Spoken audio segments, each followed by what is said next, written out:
And again, I'm not here bashing Muslims straight out. I know a lot of folks have been overseas. I've had a lot of Muslim friends in college and high school. But a large portion of Islam is very radical, wants to take over. You call it Orthodox Islam. You know, that's what it started as, an expansionist religion. And now that's who's taking over all of Islam. It's who the globalists are backing. It's who they're turning loose all over the world against our allies like Egypt. And now they're coming here. And that's really why I'm saying, you know, the next wave is not false flag, folks. It's our government letting them in to, I guess, bring in martial law after. Stewart, that's what I have trouble with. How will the political elite let the sleeper cells in, let them attack as they have been doing, intensifying, probing, testing, and then not have the political elite get in trouble? Instead, Merkel and Hollande and Obama get more power out of the attacks they were the progenitors of.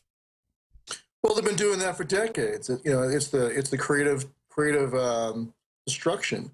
And, you know, Mussolini and Hitler, every dictator in world history has followed the same playbook. And they get away with it because they control the media.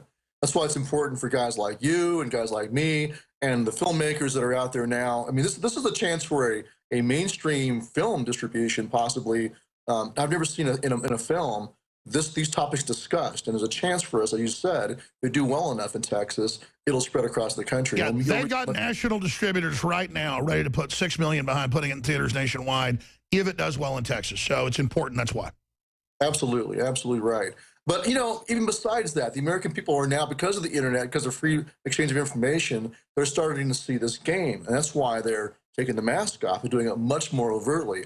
I think a lot of the elites believe, well, sure, you see what we're doing, but you can't do anything about it. That they, in the end, their own hubris is allowing them to step out and say, we don't care if you see us. We don't have to hide it anymore. It's right in your face. What are you going to do about it? But as you said, we're going to go over the cliff with them, and there's no way out but through. So get ready, folks. Get ready for the fight. Yeah, that's absolutely right. We got 2 minutes left, Stewart. Oathkeepers.org. Great T-shirts, great news updates. You know, great way to support you guys is to go there and get a T-shirt and support the Oath Keepers.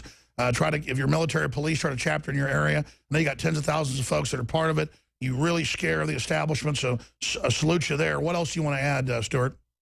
Well, I think people need to focus on the most elemental questions are your own personal security.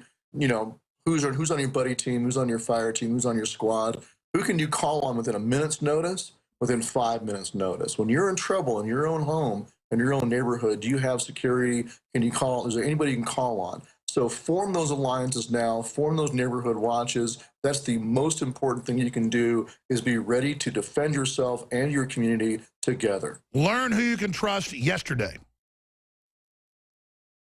That's right.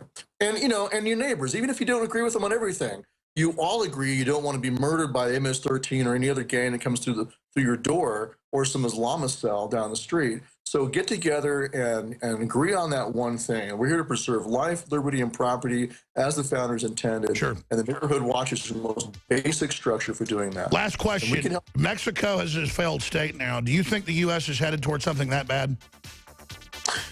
Yes, I think you might see a massive flood of refugees coming from Mexico and Central and South America when those economies implode. One way for the elites to do it is to implode those economies first, drive a massive exodus of refugees north of the border, and then use that to... Colonel Schaefer says that's a real plan.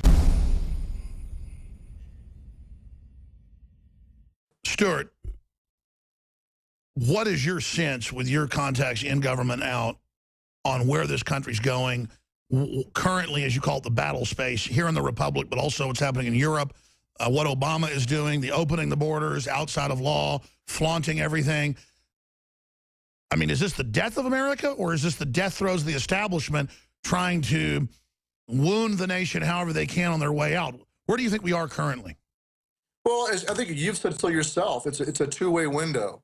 In past conversations we've had over the years, chaos, they want to use creative chaos to create their future.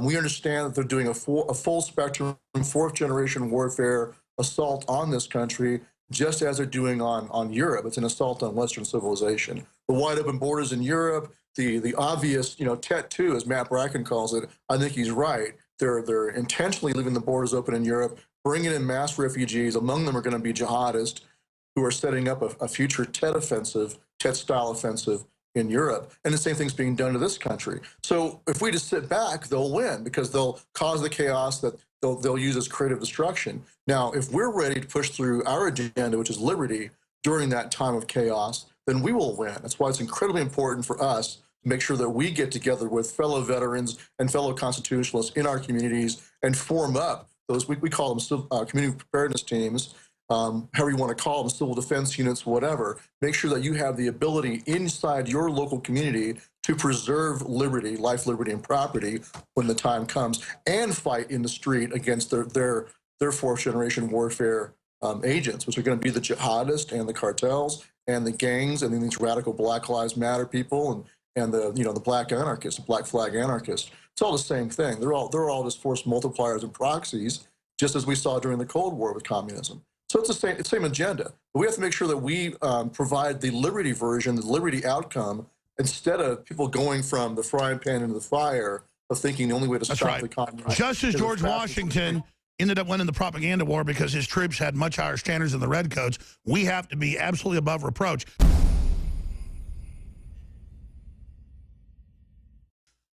You were mentioning earlier the jihadis. I mean, Europe advertises. The former head of the EU, who's the head of the migrant policy, Peter Sutherland, says we need to take down Europe in public statements and end its cultural unity. They destabilize the Middle East, put the al-Qaeda jihadists and ISIS in, use Syria as a conduit into Turkey.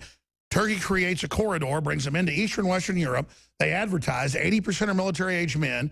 They're getting in sleeper cell positions. They're letting them in here, not checking their IDs. This is all on record.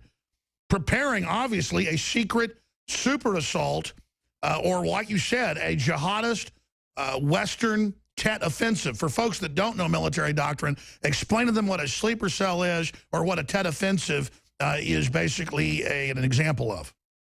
Well, I encourage folks to go read Matt Bracken's really good piece. He's a retired Navy SEAL called Tet Take Two about what's happening in Europe. And all he's saying is just like the North Vietnamese and the South Vietnamese Viet Cong did during the Tet Offensive, I believe it was 68, where they prepositioned their attack troops inside the cities, like Hue is a good example. They infiltrated the city during the festival, and they attacked during the Tet Festival, which is supposed to be a time of truce and peace. And they prepositioned thousands and thousands of cells ready for combat. They cached weapons, and they got ready ahead of time. And as Bracken points out, that's exactly what's happening in Europe right now. You have ISIS telling us they're going to do this. They've already got, these recently came out and said they had at least 400 units. So Bracken's estimation is at least 100,000 Islamic jihadists are already prepositioned, trained by ISIS, or encouraged and by the way, you're not exaggerating. You look at them, they're military. A lot of them have Facebook where they admit they're military. They've been brought in. They've got commanders that are Saudi and others. This is really Saudi trying to put sleeper cells here, like we know the Russians did during the Cold War, as an ultimate option during, a larger war. I can't believe our elites allowed this. I think 100,000 in Europe is conservative. Stewart, go ahead. Absolutely right. As Bracken points out, this is why you see kind of like an unholy alliance between the radical left and the Islamicists. You might think, well, why would a bunch of radical leftists who supposedly support gay rights and women's rights, why would they support radical Islamicists who put them all to death? Well, the answer is that they have a common enemy. The enemy is Western civilization. So they want to destroy Western civilization, so they'll get in bed with someone you would think that would be their own personal enemy, thinking they can control them down the road. They can use them as a force multiplier, as part of their creative destruction, and then later control them. Of course, they're wrong. They'll wind up with their heads chopped off at the end if they prevail. So what we have to do to counter this is, once again, get back to the founders' ideal, which is the people, us, as the militia. So I encourage people to get together with their neighbors and form neighborhood watches, get together with all the veterans in their community and form, whatever we want to call it, a civil defense team, a community defense team, whatever it is. Get in conjunction with your local law enforcement who are constitutionalists, a good sheriff, and be his posse and get... Stewart, let me stop you right there. I mean, I'll be honest. I thought we had more time because I know how hard it is for the globalists to roll stuff out. They're so far behind, I thought they were going to push it off. Instead, they've accelerated it. And about 2 or 3 years ago, you said, look, I'm giving up on politics partially. I think everybody should focus on your sheriffs, your counties, your cities, getting ready to have basically our own, safe zones, green zones for us, because they're going to move against us. And then we had intel about they're going to try to start race war, they're going to try to start class war. And I thought, really, the elites are really going to destabilize their own nest? Well, you've been proven right. It's now happening, and I'm actually getting in a position now with Trump to educate people supporting him, but maybe only 30, 40% of my energy. Now it really is, look, folks, educate your local government, get involved, get people you can trust, learn how to use a firearm, get storable food, get medical supplies, because it's now a probability. We're going to have a long, dark winter, depression. They're going to use it to organize people in the big cities, these armies that come out into the rural areas and try to conscript people that aren't domesticated as their slaves, basically. This is communism. And I really think we're going to face the darkest scenarios possible in America. So people, I mean, really seriously, you need to get ready for full occupation, people coming to dig you out, and full-on war. And by the way, you can't capitulate and join them. They're coming after everybody. They want to fully gut the country. So let's talk about future battle space, how we get ready for this, because it's clear that they're planning a hot takeover.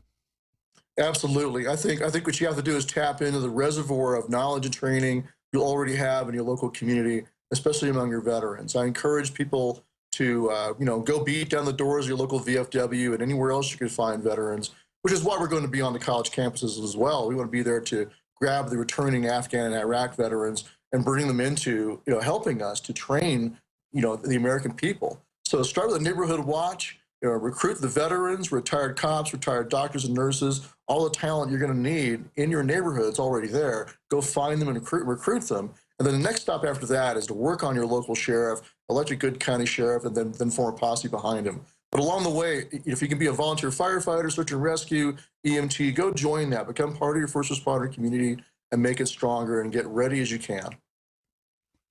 Other points, because you always have a lot of points, a lot of breaking news, a lot of stories that are important, and I ask the questions here. I mean, I want to have you basically ask the questions by bringing out the topics. What else is on your radar? Well, a big one for us is the concern. There's a recent book we put out called Day of Wrath, which is about a hypothetical potential mass terror attack in the United States of jihadi cells attacking schools. And we think this is extremely likely. So we want people to be, in particular, focused on the active shooter threat to your local schools. And of course, we know that the elites don't want us to protect our children. They want them open to being slaughtered in a victim disarmament zone. So I think the most important thing for us to do is find a way to counteract that. So we encourage our veterans to go and talk to the local police department and make sure they know how to communicate and coordinate. Because when the crap comes down, like here where I live, there's no SWAT team. It's going to be up to us local veterans because the police will be overwhelmed. And they realize this. So we're already working with them to coordinate so that if we do have a Beslin-style attack on a school, we veterans can go in and help them stop it as fast as possible and stop the killing.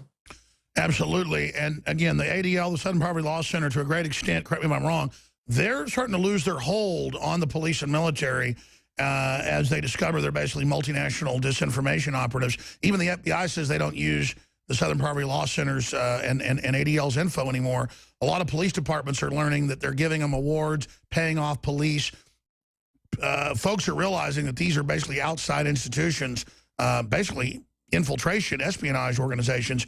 Do you concur with that, or what's your breakdown on the fact that those groups are now really getting discredited? Oh, absolutely. They're discrediting themselves because when they attack anybody who's a conservative, anyone who's a constitutionalist, anybody who stands for traditional American values will be attacked as a racist and an extremist. So your average beat cop is like mine. They look at that and go, wait a minute, that's me, So I think they've discredited themselves. They don't need our help to do that. So I don't really worry about them anymore. I just go talk to the police, and we ignore Southern Poverty Law Center. We talk to the cops and say, we're the guys that guard the recruiting centers. We're the guys that were on the rooftops in Ferguson, guarding against arsonists. And we're here to back you up. We have a new program called Operation Go Forth, which is named after the Texas police officer who was shot in the back of the head while getting gas. And all this is going to be is a national version of what our South Carolina chapter has been doing ever since then. Every time I see a cop getting a donut or a coffee or getting gas, they'll stop and overwatch him in case he's attacked. They can back him up. So they see in our communities that we're the good guys, that we're right there with them. So long as they honor the Constitution, we're their best allies. If they violate it, of course, we'll call them out. But they understand that we are willing to put ourselves on the line. Mark Potok at Southern Poverty Law Center is not going to be backing up any cop anytime soon. He's not going to be there to stop looters and rioters or stand with that cop against anybody else in the community who's using violence. We will be.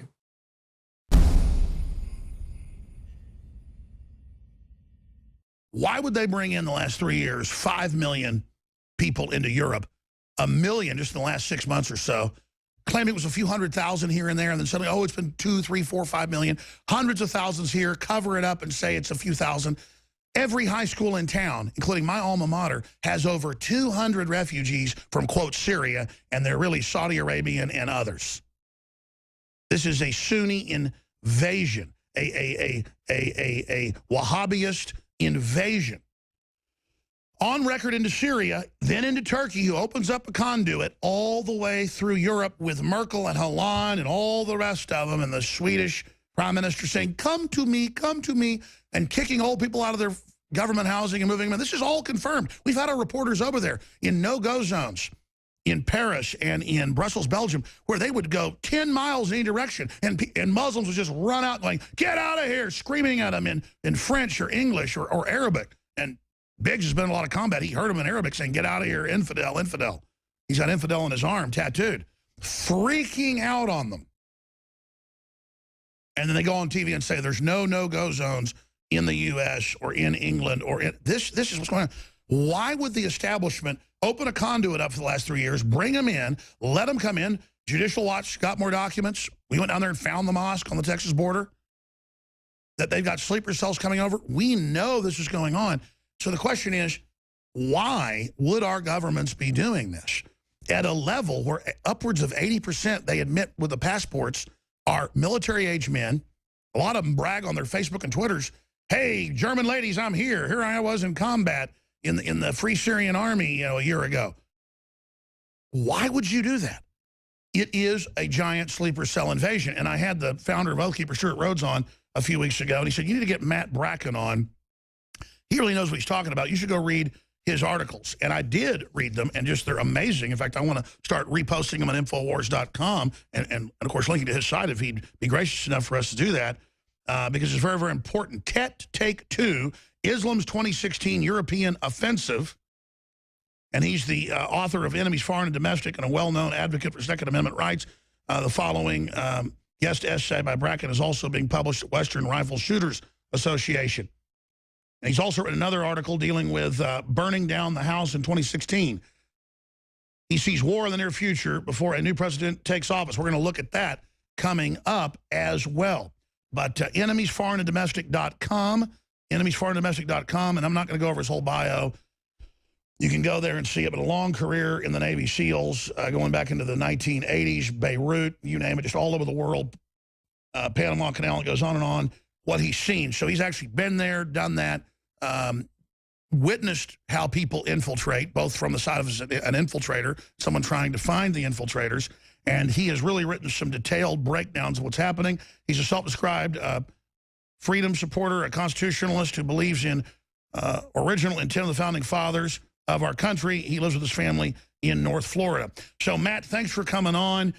Reading your essay, just studying history and what's happening, I can find no fault. And, of course, you bring your military background to it as well. A lot of folks respect your writing. You've heard what I've said in the last 5 minutes.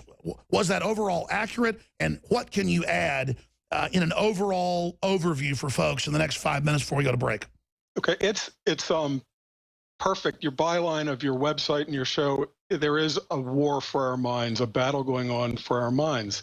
It doesn't matter if we're like monks in an Irish monastery discussing what's actually happening, if the war for the minds is being lost at the mass level.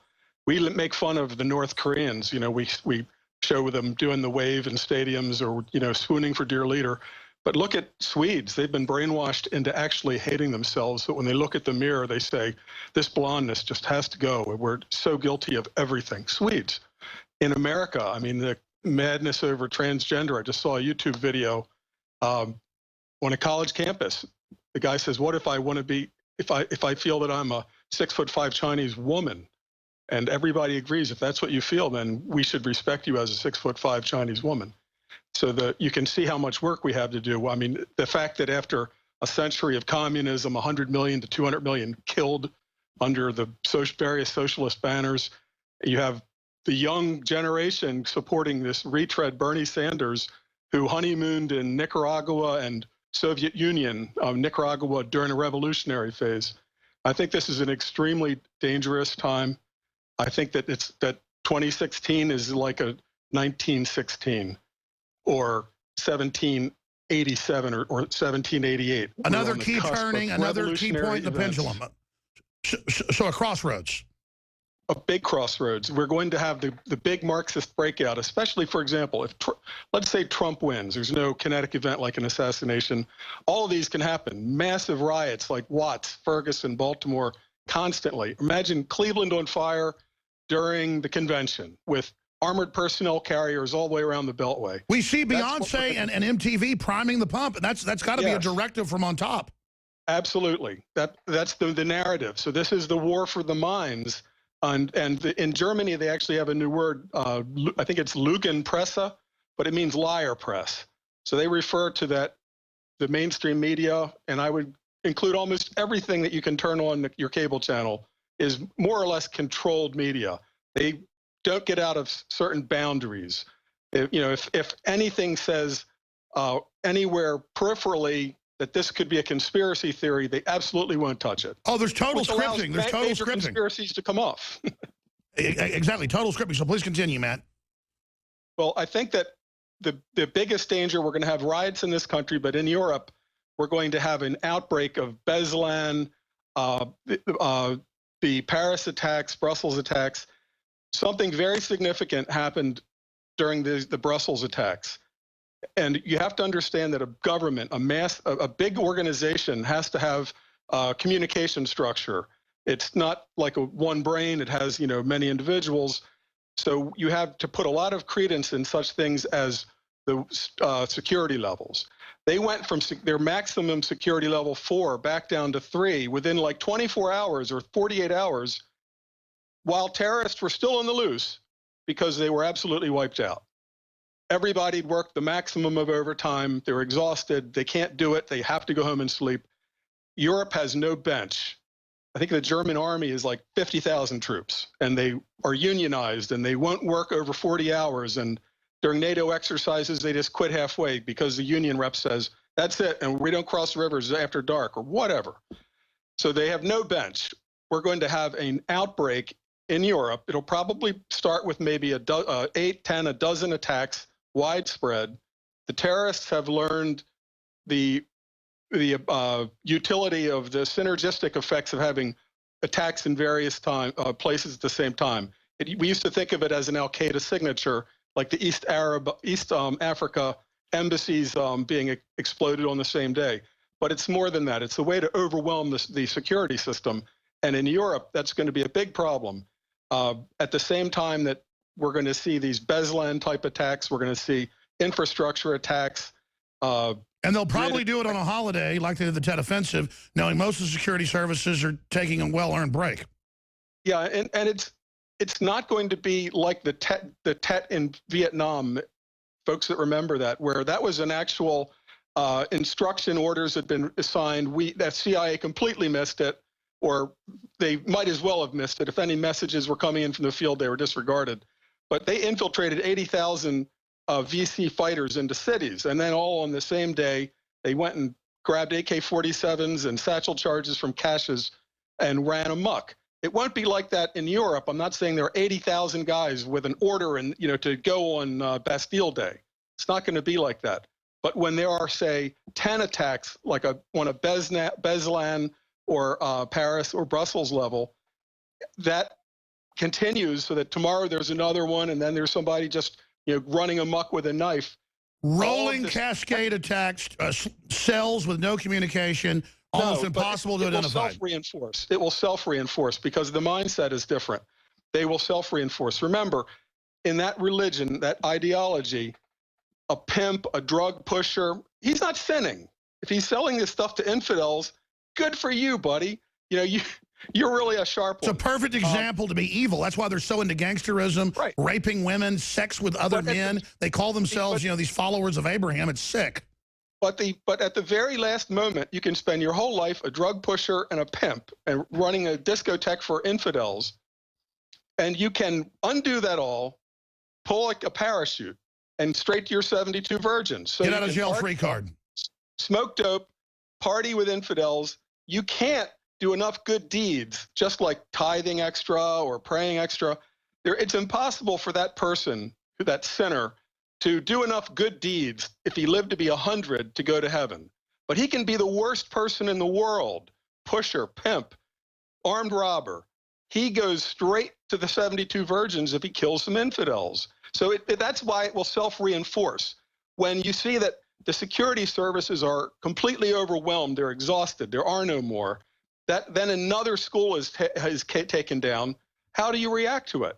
Especially if the guys are on a suicide mission where they want to just kill all the kids like in Bezlan. Clearly, sir, I want to get into the details because you ran embassy security. I mean, you're one of the top experts on this, obviously. Matt Bracken, enemiesforeignanddomestic.com, is our guest. It's so important I skipped this break. But specifically getting into big picture, talking about our elites, the leftist. I mean, I know they're reckless. I know they hate bitter clingers. I know they want to conquer the West. They see Christian Judaic backgrounds as not working in their new system. They want a cultureless plastic system. So they bring in the most radical jihadis, tens of thousands of them undoubtedly. So here's the question. They start attacking. What are our governments thinking? Why are they doing this? What is the? I mean, I understand the mission of the jihadis. It's Cloward Piven. You speak about it all the time, better than anybody. It's Cloward Piven. This is the Jacobins in 1788 plotting how to disrupt the grain market in France so that they can engineer food riots to overthrow the aristocracy. Okay, so with your Navy SEAL high-level background, you're not just a door kicker, but a guy involved in everything, conferring with my historical analysis and Lord Moxon's, everybody else. It's not our opinion. It's not that we agree. This is what's going on. How do we fight 21st century Jacobins allied with Islam, which strangely enough, towards the end, they allied with Islam again 200 years ago. So these people never change. So how do we deal with them? Information war. There is a war on for our minds. And the high ground is how do we leverage social media, access to mainstream media, books like the ones that I've written. My books are all about false narrative and getting people to see beyond. My first novel starts with a false flag attack into a stadium where a sniper precipitates a panic stampede, and it's sold in the media and by the government as a right-wing militia kook and a reason why we have to outlaw all semi-automatic weapons. It's my books and my writing. It's about getting people to look beyond the curtain. Well, I want to read your books. I want to get you on a routine basis. I know Stewart Rhodes, other folks that are in the know really respect you. So let's go back briefly then, because I interrupted you. Let's talk about the Jacobins lead forward. You're talking about how they would engineer food riots, how they'd bring in societal crisis to get control. They're the proto-communists in the history books. That's what we're dealing with. So break that down, and then what the end game is, bringing in millions of jihadis. Well, yeah, the Jacobins said their motto was out of chaos, order. But first they have to create the chaos. So they're not saying that it was just chaos in feudal Europe. They're saying we create chaos, and you have to, in other words, demolish a building, then build it back up with the bricks the way that you want them organized. You can't just go into a building and change a little few pipes and windows. You demolish it. When it's atomized, the granular level, like Cambodia, Poland in World War II. At that level, you can do anything. You can macro engineer. The trains can be running. The buses can be running. But you have to get we're in a pre-revolutionary state now.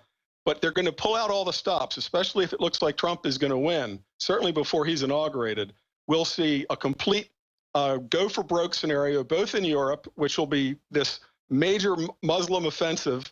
The end result of that will be a grand compromise, which is like half Sharia today. And as we know, that means 3/4 Sharia in a generation, and you're in Yemen in 2 generations. In our country, we're going to see a complete fragmenting of the society along racial lines primarily. It's going to be brutal. I call it Rwanda times Yugoslavia times, this is the takedown of America. I totally concur. And I agree. The communists are activating. They're suddenly all over Austin with red flags. They're smiling. They say the time of blood is here. They're activating their sleeper cells. And I would expect to see communists start carrying out terror attacks. And as you said, false flagging the patriots. What do police departments do? What does the military do? Because they're going to be caught in the middle of this. Especially when terrorists, in Europe, we'll see it first, because this Islamic Tet is going to happen in Europe. It's going to be a huge wake-up for us. It may lead to a landslide victory for Trump. Imagine something worse than 9/11 in October. How does Hillary explain that? You know, people come in from Benghazi and blow up Rome. You know, it's going to make Trump a sure victor if that happens. And then the left will say, this is our chance. We have to go for it. And there'll be street riots like between the communists and the National Socialists in Berlin. I expect to see shooting at some of these big demonstrations or explosions going off. And in that way, the powers that be can say, we need to put in a little bit of emergency conditions. Therefore, the protests will have to be in separate safe zones 10 miles outside the Beltway at a designated FEMA camp or whatever they want to say. But we're going to see the freedom of assembly taken away.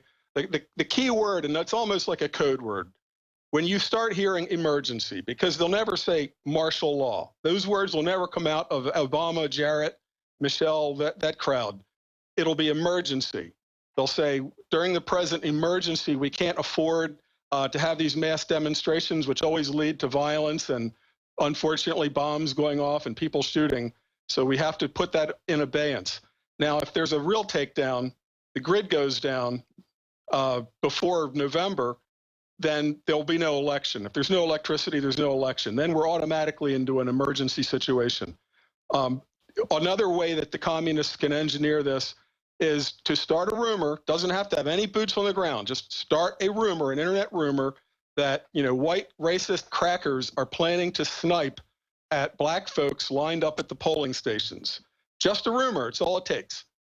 You can even, you know, put up a fake YouTube if you want. You know, find something from 10 years ago somewhere else, recaption it as this happened yesterday, and it'll sound like, you know, rednecks are dragging blacks behind chains in Mississippi and shooting and threatening to shoot at blacks in polling stations. If that suppresses the black turnout, or even if it doesn't, they'll just say that it did, then they'll say that the election would have swung on that vote, which was suppressed by white violence. This is a narrative that will be completely sold by the mainstream media. Well, just like the burning black churches thing turned out to be totally fake, just like the lacrosse team was fake. That was all beta testing, and they're just launching this everywhere. And we'll be on our own in our own parallel free media as long as we have it. Now, I wrote a short story called "What I Saw at the Coup." I should have finished a novel a couple years ago, but it's too important that I write these things, the short stuff that's on linked on my website. No, I agree. We got to get everything out now. Alas, Brave New Babylon, What I Saw at the Coup. The internet we can't take for granted. This is like right now our freedom fighter pipeline. YouTube, InfoWars. Got to use it now, folks. Use it now. Yeah. If they're going to take it away. I heard from folks that were at a law enforcement conclave that there's a lot of buzz about Facebook and how they're going to tune people down. They're also doing their information. Oh, yeah. First, they're going to start restricting. It's already begun. Stay there, Matt Bracken. This guy's 100% dead on from my research, but he can give us the other angle on it. He's going to come back and break down the different angles of how this can unfold and how we stop it, hopefully. Matt Bracken's our guest, enemiesforeignanddomestic.com. I want to read his books. In fact, I want to carry them. I haven't read them yet, but I'm told they're excellent.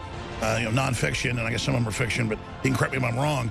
But what he's saying, I mean, the way he's breaking it down, and notice how much energy he's got, how concerned he is. I bet money when this guy isn't on air, he's not like that. But you start talking about this, there's no way you can't get animated and start just really connecting it to everything, because it's scientific, it's a rollout, it's been done in other countries, it's been beta tested in Europe. Europe's about a year, maybe two ahead of us.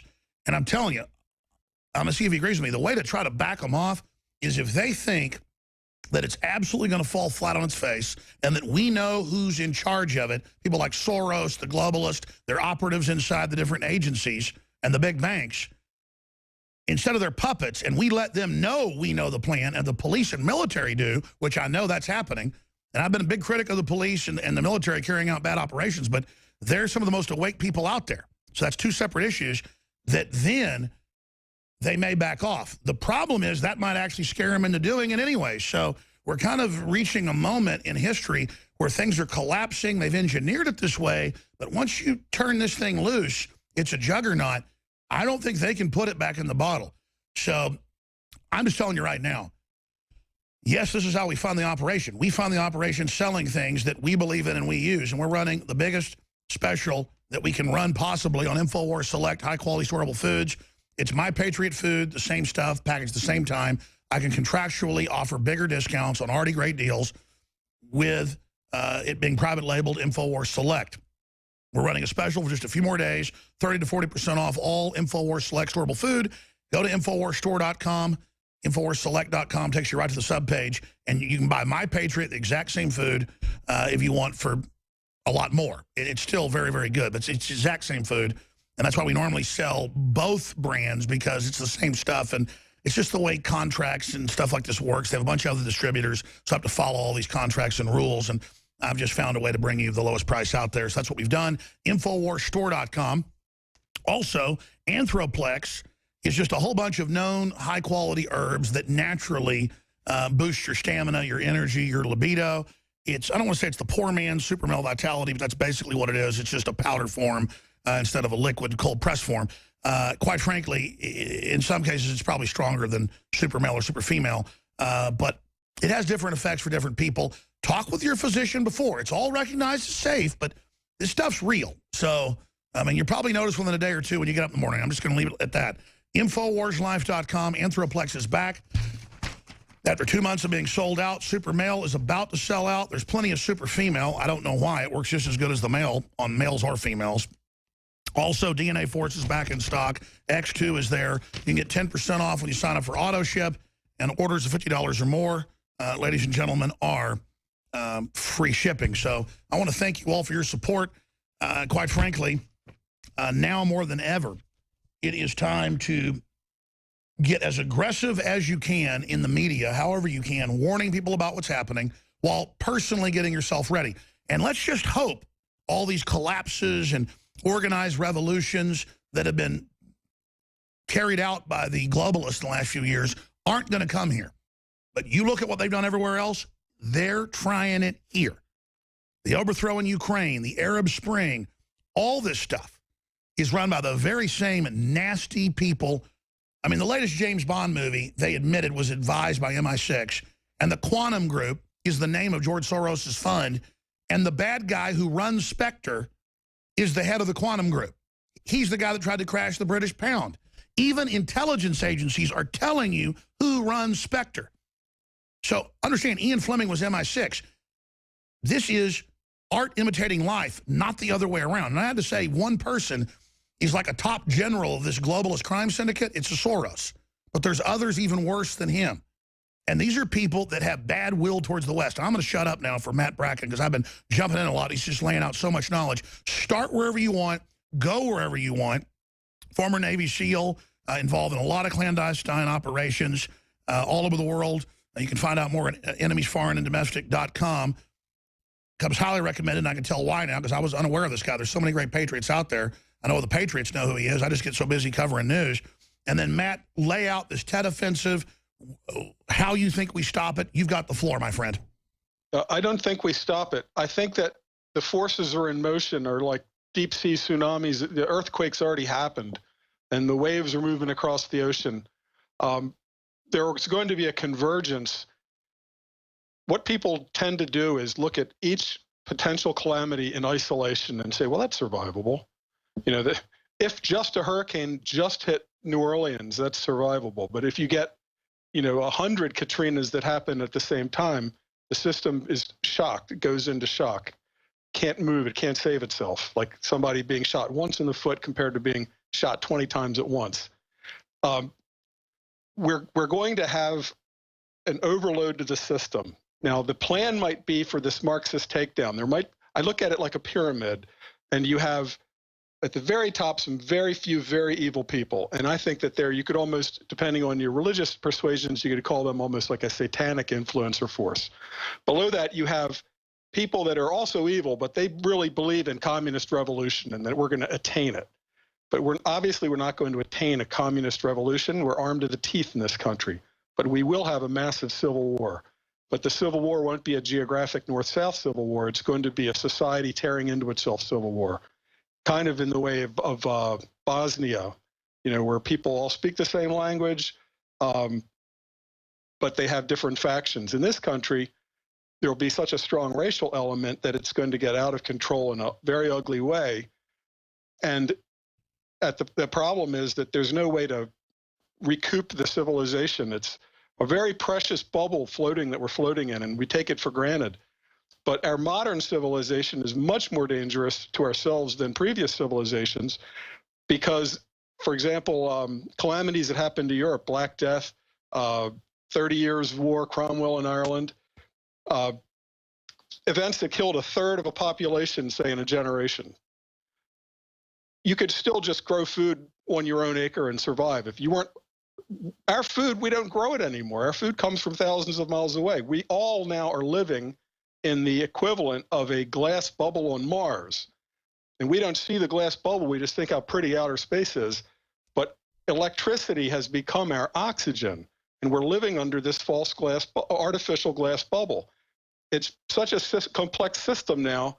It has to run perfectly like a, like a Swiss watch. I got to interrupt. I think I found my new guru. Man, you see it exactly like I do because that's how it is. If we have a collapse event, it will take hundreds of years to try to even get back, but the reactors will start melting down within a matter of months. I mean, oh my God.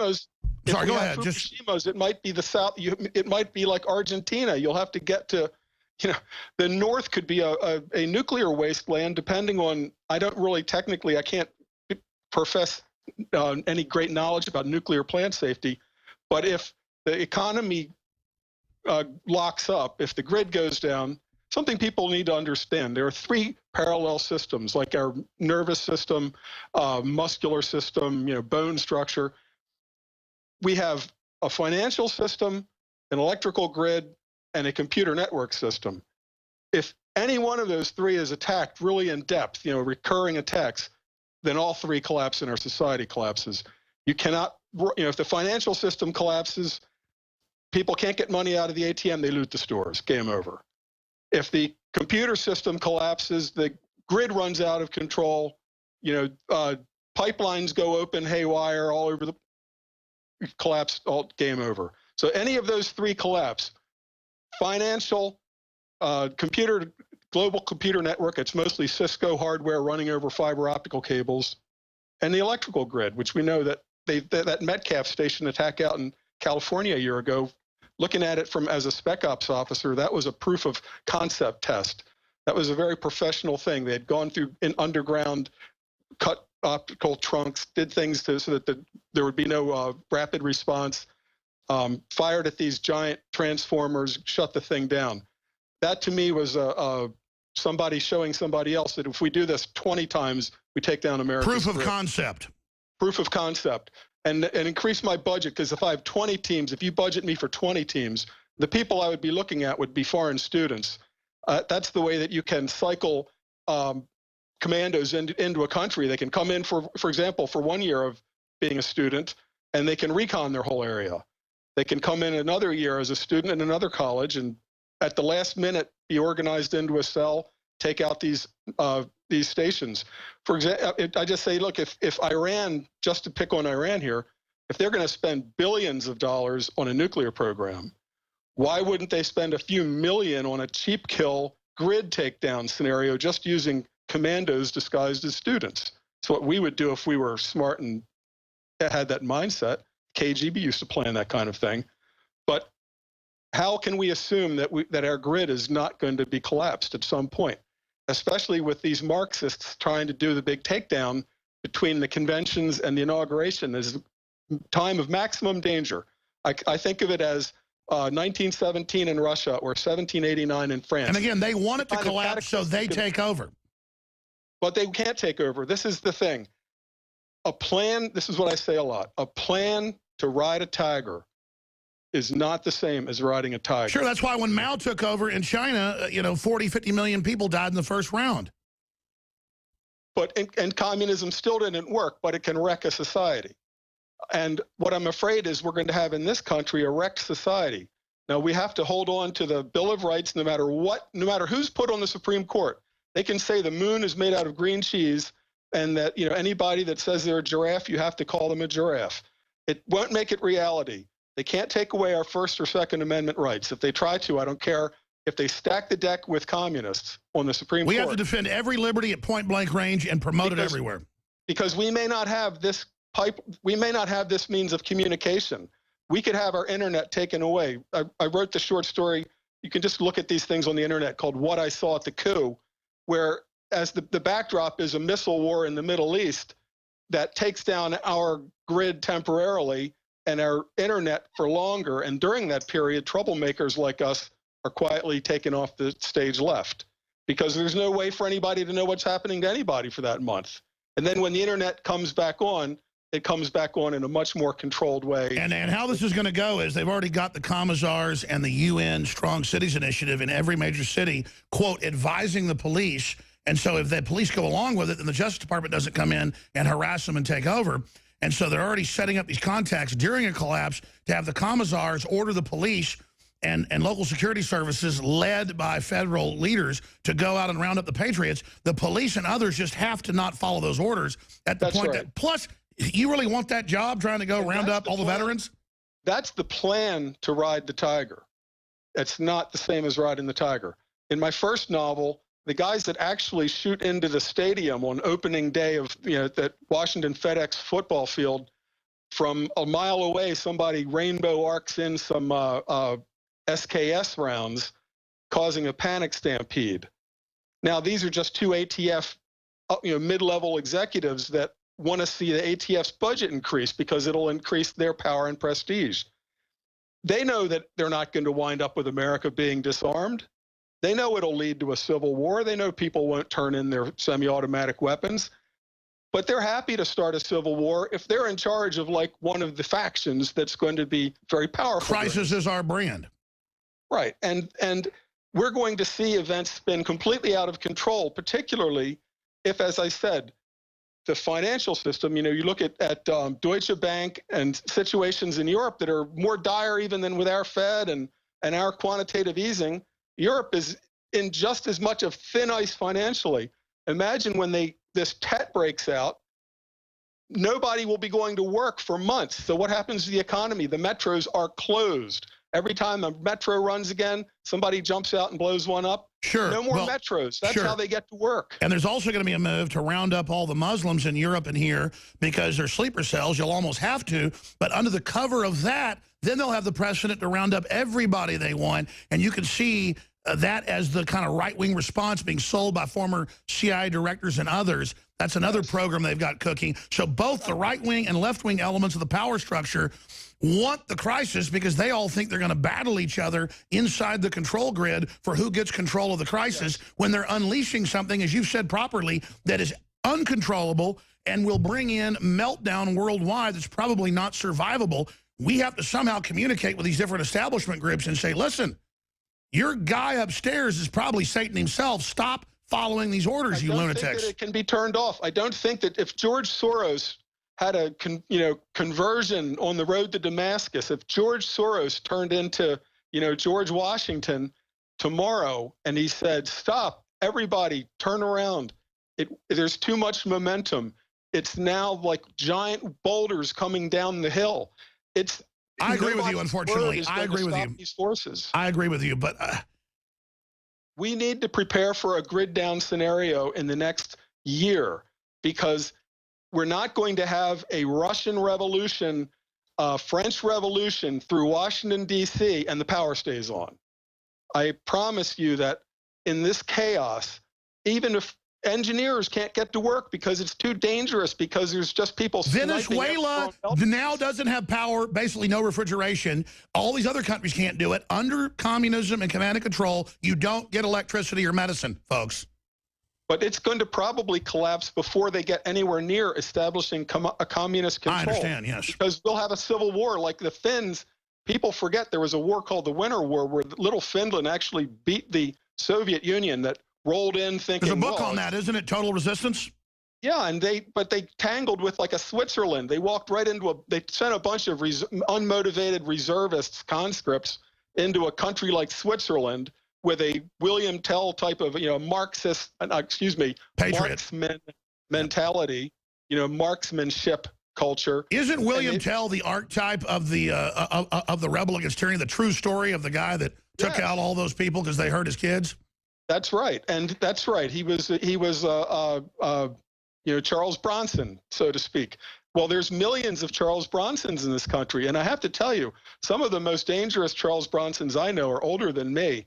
And they might have a bad cough or they can't ride their motorcycle anymore, but they're thinking, you know, when this happens, I'm not just going to go quietly. I'm going to make it, you know. I don't think all the leftists that can barely wipe their noses realize that they're about to stick their hand down a badger hole. No, that's right. And forget about AR-15s. The most common type of rifle is just the generic bolt-action deer rifle that can hit and kill a 200-pound mammal at 400 yards. Remington 700. Millions. I've shot deer at 1,000 yards with a Remington 700. And the most dangerous order of battle will be what I call the militia of one, where just one guy doesn't tell anybody, not even his wife maybe. He just goes out, he goes to town with the rifle, he takes one shot, and that's it. I mean, look at the DC sniper situation. They got it totally wrong. They got the acoustics wrong. Stay there, Matt Bracken. The globalists are financing revolution all over the world. They're against the nation state. They play the countries off against each other.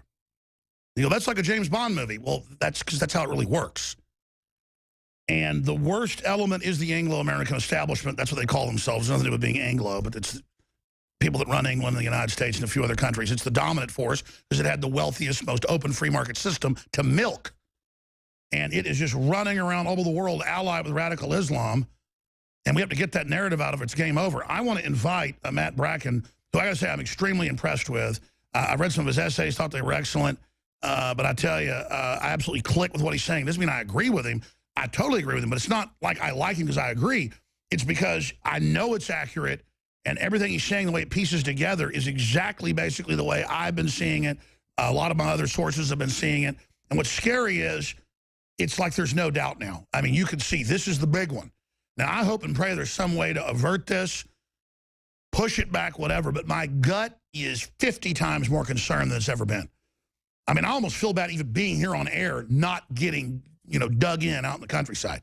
But I realize I need to be on air as much as I can. I got a bunch of quick, short questions for you, Matt. You got to come back for like an hour and a half if you can next week, or hell, even maybe tomorrow, part 2 or something, because I want to really flesh this out historically, get into your military background and stuff as a guy that led, SEALs, not just, out there heroically doing a lot of this work, but clearly from your training, a lot of classified stuff, I can see you've really been behind the curtain.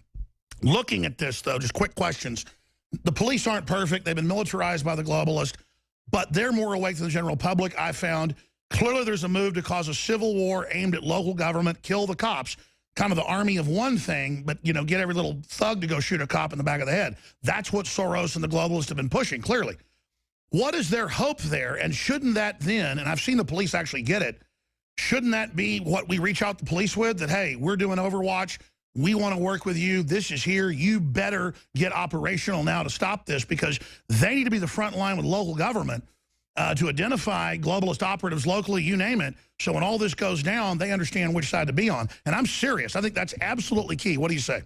Yeah, there's sort of a war within law enforcement. That Stewart Rhodes and the Oath Keepers are certainly right. We can't turn against the police. The police are going to be required to preserve civilization. And they'll be completely, they can't watch their backs, as the way that Stewart puts it. That's why the enemy's targeting the police. That's when people get mad at me that hate the cops because the cops have done something bad to them. I get it, but the communists want to take them out. Get that, folks? Get that? Right. This is a Marxist takedown, and that we're in the stage. Lenin called it the worse the better. When they said, there's food riots in Leningrad, he said the worse the better. You have to create those 1789.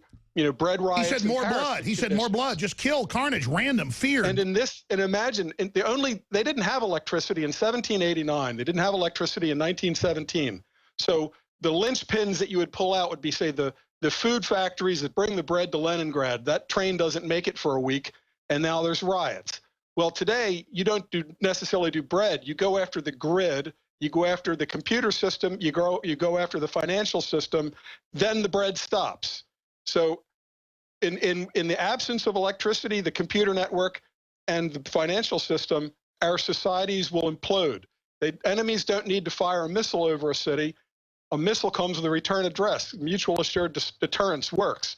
But who will know who hacked our computer grid? Who do we attack if our computer grid is hacked? Maybe it's anonymous. Maybe it's the Koreans. It can be backtrailed through a third country. It could be an inside job. Obama could open the door to China. And it makes it much more likely to happen. The Cold War, mutual assured destruction worked during all the Cold War because each side knew where the missiles were coming from.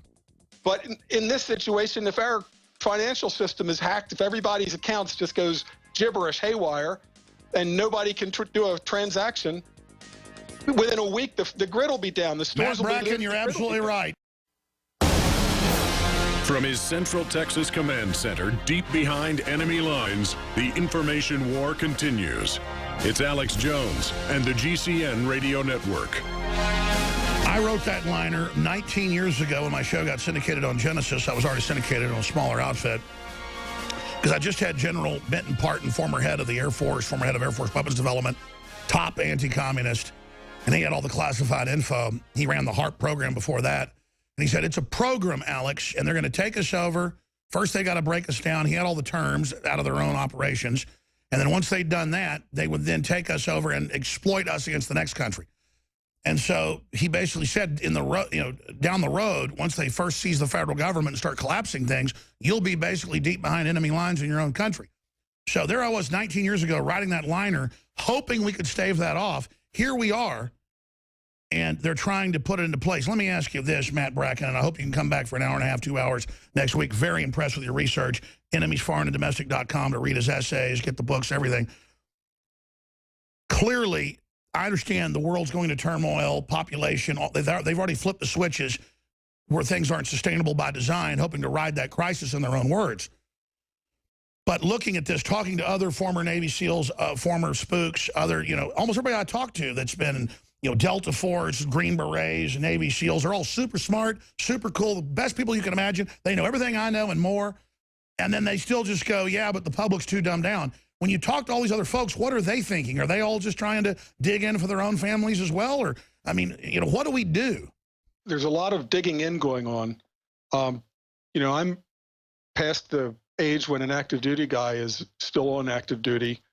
Most of the guys that I know from the teams and from, operational background are already like firearms and kind of survivalist mentality. Not all, but most of them. If they don't hunt, they're still tactical. They're never in, condition green, so to speak. You always have that sheepdog mentality going on. And when it comes to your own family, you have to think about them first. I mean, I tell people right off the bat, what about water? People want to talk about guns. I say, what about water? I mean, how long does your city water go if the power goes down? Water, food, firearms, friends, and getting right with God. They're all important. That's right. And this is going to not be, the normalcy bias. We grew up, there has always been electricity. It's just normal human nature to think, therefore, there will always be electricity. We're so domesticated. We're very domesticated. But the problem is, if our electricity is cut off even for a few weeks, the big glass dome over us, our civilization shatters in those weeks. Once the stores are looted, there's no restocking them. You can't take a diesel engine apart and then here comes the zombie apocalypse and put it back together and get it running in a minute. Just on time delivery means no stockpiles.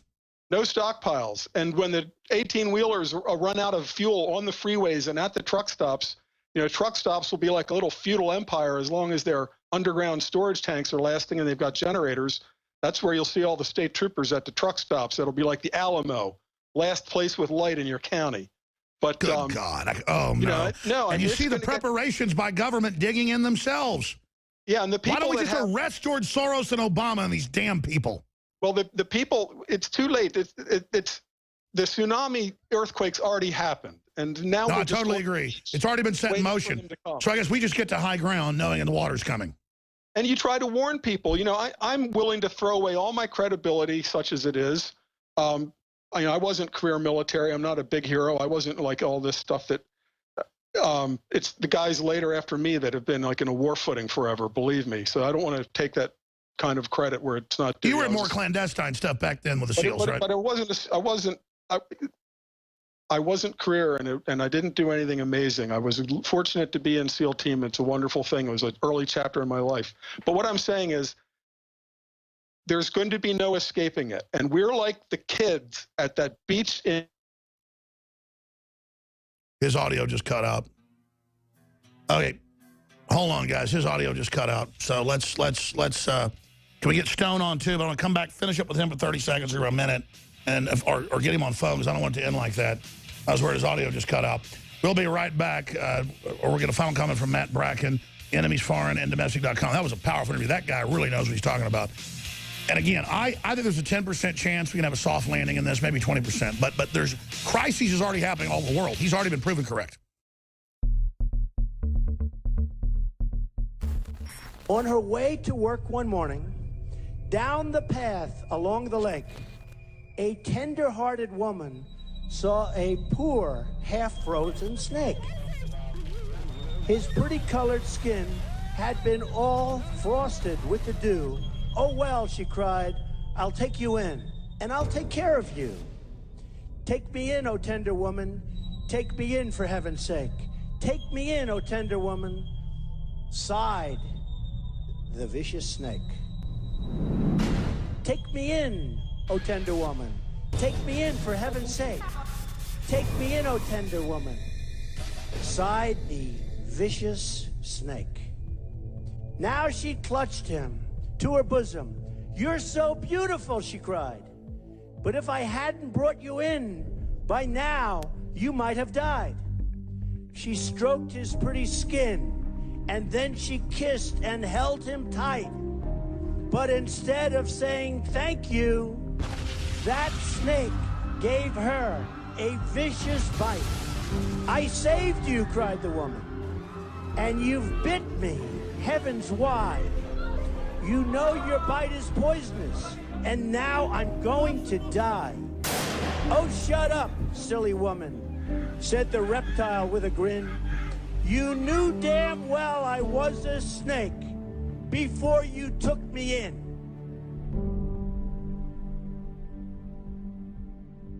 They're intentionally leaving the borders open in Europe, bringing in mass refugees. Among them are going to be jihadists who are setting up a future Tet offensive, Tet-style offensive in Europe. And the same thing's being done to this country.